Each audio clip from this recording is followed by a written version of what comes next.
Hi, it's Belinda here from Live Life with Your Kids, where we talk about intentional and relational family life. Earlier this week, I wrote a blog post on mums being tired.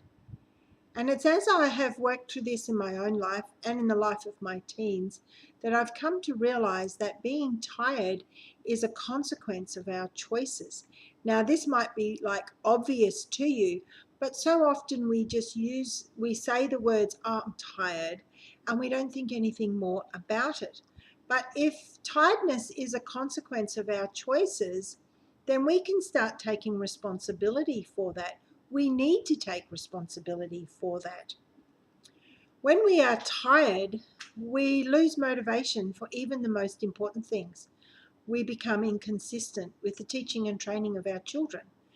We become irritable and angry, which bruises the relationships of those closest to us, mainly our children and our spouse. We get messy. I know my house gets messy when I get tired and overwhelmed with life.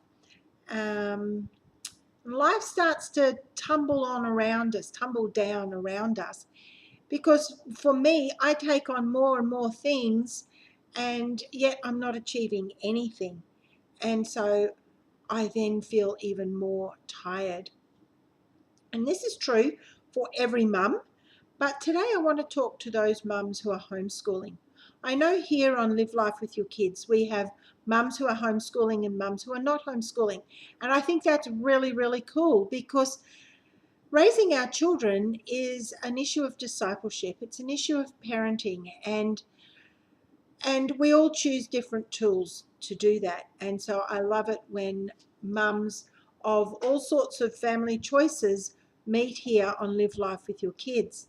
But today I do want to talk about the homeschooling mum, the mum who's getting tired of homeschooling. She's over it, and she's exhausted physically, emotionally, mentally, and how it's starting to affect her homeschool. So what is she to do?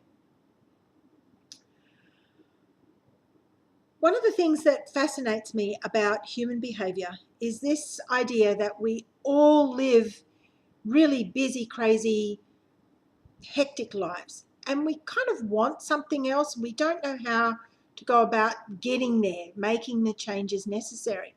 But when a tragedy strikes, maybe a serious sickness or an injury, maybe even death, then we respond to that crisis in a way that highlights our priorities. And suddenly, all the things that were previously too hard to get sorted in our life, it becomes much easier. Well, I don't want to be the person who needs a tragedy to help me focus on my priorities and to look after myself. I want to be able to do that today. And as I said in my article, the first thing we need to do is recognize that our tiredness is based on the choices that we are making. Then we need to be ready to take responsibility for that. We can't be a victim or a martyr of our circumstances. We can make choices that can turn this tiredness around. We can do something about it, and we need to. We may need to make a permanent change in our life or in our homeschooling, knowing that the way we're doing life isn't sustainable. Or we may need to make more short-term change, just giving us that little bit of breathing space for us to catch up. Both are viable, and only you will be able to know which change you need to make to give yourself the rest that you need. If you are going to change the way you are homeschooling, can I encourage you to take a time of deschooling? Now, I know deschooling is the term that we use when we pull our kids out of school and we try and we make that switch into homeschooling. We have to get rid of old habits and old ways of thinking. But deschooling is appropriate in this situation when we are tired and need to make changes as well. Deschooling is a time where we just be as a family. We reconnect with one another. We spend time on our passions and develop our interests.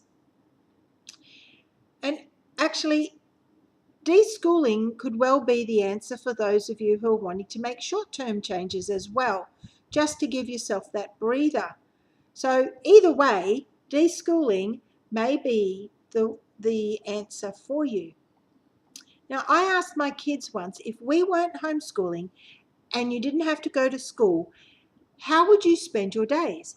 And the answers that they gave us in that conversation are the things that we did in our family when I needed to find time to rest, recover, and recalibrate.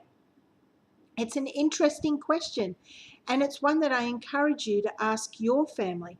Ask your husband, ask yourself, what are the things that your family would do if you didn't homeschool and you didn't have to go to school? I think what this question does is it exposes the priorities that are in your heart, the priorities that are a part of your family culture. And it's as you start to identify those things, you can actually move into a period of deschooling because you have valuable things to spend your time on. Now, deschooling could create a sense of chaos in your house, and maybe that's why you're holding on to your homeschooling routines. But it doesn't have to be that way.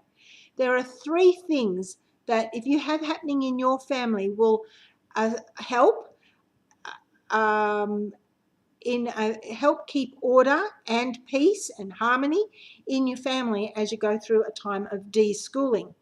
These 3 keys are: the kids are obedient and respectful, the kids are responsible, they're used to doing things around the house, and the kids can play or focus by themselves.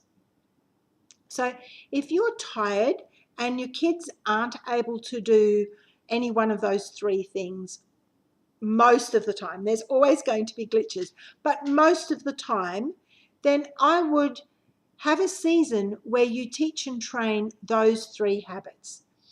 You'll have to drop school and use everyday family activities so that your kids can learn and practice these habits. The habits of obedience, responsibility, and focus, which I guess comes under self-control. Now, once your children have these habits, once your children are functioning in your family life this way, then you will find it much easier to create times where you can have rest, to create balance in your family life. And then you can add your homeschooling. And the really good things, those 3 habits will really help learning once you start focusing again on that area of your family. Well, that's it for today's video. Thank you for being here. I'd love it if you could leave a comment. Like to keep discussing this. If you have any questions or any comments, please do leave a comment below. But until next time, I'll catch you later. Live life with your kids. Bye.